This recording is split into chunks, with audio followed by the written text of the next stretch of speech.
அடுத்ததா இந்த பகுதியில் என்ன பார்க்க போறோம்னா, ரெக்கவரி ஏஜென்ட் அல்லது தேர்ட் பார்ட்டி கலெக்ஷன் ஏஜென்ட் உங்க ஃபேமிலிக்கு கால் பண்றது சரியா அப்படின்னு நிறைய பேர் கேட்டிருக்காங்க. இப்ப பாத்தீங்கன்னாக்கா முதல்ல தேர்ட் பார்ட்டி ஆப் தான் இந்த மாதிரி வேலையை பண்றாங்க. பேங்க்ல ஜென்யூன் பேங்கோட டெலிகாலிங் அப்படி பண்ண மாட்டாங்க. தேர்ட் பார்ட்டி ஆப்னு ஒன்று இருக்குல்ல, தேர்ட் பார்ட்டி கலெக்ஷன் ஏஜென்ட் அவங்க தான் இந்த வேலையை பண்றது.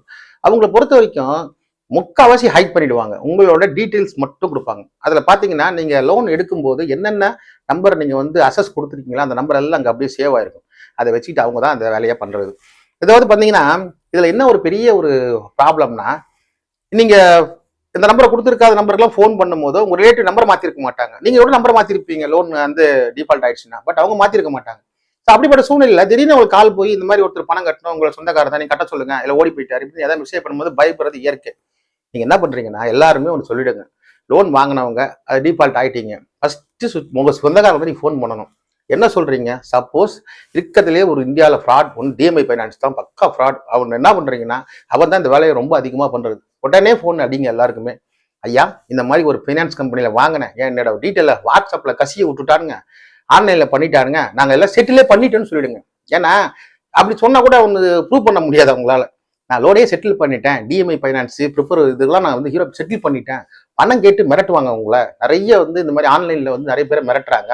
ஒரு வேலை உங்களுக்கு இப்ப என் பேர் ராமநாதன் வச்சுங்க, ராமநாத் சொந்தக்காரங்களா ராமநாதன் நீங்களே ஃபோன் பண்ணிடணும், ஃபோன் பண்ணி சொல்லிடணும் இந்த மாதிரி உங்க நம்பர் ஃபோன் வருங்க, பக்கத்து வீட்டுக்கார சொல்லிடுங்க. போகும்போது கூட பாத்தீங்கன்னா இந்த மாதிரிங்க உங்களுக்கு ஃபோன் வந்தாலும் வரலாம், இந்த பேங்க்ல இருந்து பேசுவாங்க, பேசிட்டு லோனை கட்டலன்னு சொல்லுவாங்க, சொல்லிடுங்க நீங்க நாங்கெல்லாம் கட்டி முடிச்சு ரசீதெல்லாம் வாங்கிட்டோம், யூனிவர்சிட்டி கொடுத்தே க்ளோஸ் பண்றேன்னு சொல்லுங்க. பொய் சொல்றது தப்பு இல்லை, திருவள்ளுவரே சொல்லியிருக்காரு, பொய்மையும் வாய்மையடைத்தே புரைதிருக்கும் நன்மை பயக்கும் எனில்.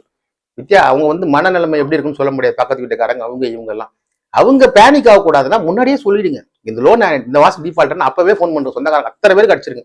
இந்த மாதிரி உங்களுக்கு ஃபோன் வரும். அநேகமா எஸ்பிஐ கார்ட்ஸ்ல இருந்து இந்த எச்ச வேலை நிறைய பண்றாங்க, சொல்லிடுங்க இந்த மாதிரி எஸ்பிஐ கார்ட்ஸ்காரங்க ஃபோன் பண்ணுவாங்க, இந்த மாதிரி லோன் கட்டல அப்படி சொல்லுவாங்க, நான் செட்டில் பண்ணி முடிச்சிட்டேன், பட் இவங்க வந்து இந்த மாதிரி ஃபோன் பண்ணி மிரட்டுவாங்க, நீங்க சொல்லிடுங்க இந்த மாதிரி ஃபோன் வரும் எங்களுக்கு தெரியும், ஆல்ரெடி எங்களுக்கு சொல்லிட்டாங்க, நீங்க இந்த மாதிரிலாம் ஃபோன் பண்ணீங்க நான் போலீஸ்ல கம்ப்ளைண்ட் பண்ணுன்னு சொன்னா உங்களுக்கு ஃபோன் பண்ண மாட்டாங்க. அதனால இது ஒரு ஷார்ட்கட் தான், பட் நல்ல வழி இல்லைதான், பட் மக்களை காப்பாற்றுறதுக்கு வேற வழி இல்லை. அதனால உங்க சொந்தக்காரங்களுக்கு ஃபோன் பண்றதுக்கு முன்னாடி நீங்க ஃபோன் பண்ணுங்க, புரியுதுங்களா? அவங்க ஃபோன் பண்றதுக்கு முன்னாடி எப்போ ஒரு லோன் டிஃபால்ட் ஆச்சோ சொந்தக்காரங்க நிச்சயமா 100% இந்த காலகட்டத்தில் பண்ணுவாங்க. ஏன்னா ரெக்கவரி பண்றதுக்கு ஒரு வழி இல்லை. ஒன்று மிஸ்ஸிங் பர்சனை உங்களால் தேட முடியாது, ஒன்று உங்களோட சம்பள கணக்குன்னு எதுவும் இருக்காது, உங்க பேங்க்ல எந்த பேலன்ஸும் இருக்காது, வேற என்னதான் பண்ணுவான்? சொந்த காலில் பிடிச்சி திட்டணி பண்ணி ஒன்று அவங்கள கட்ட வைப்பான், இல்லைன்னா உங்களை வந்து பணியை வைப்பான். எதுக்கு அவ்வளோ தூரம் பிரச்சனை? நீங்களே முன்கூட்டியா உங்க சொந்தக்காரன் ஃபோன் பண்ணி நீங்களே சொல்லிடுங்க, அதுதான் வந்து பெஸ்ட் டாக்டிக்.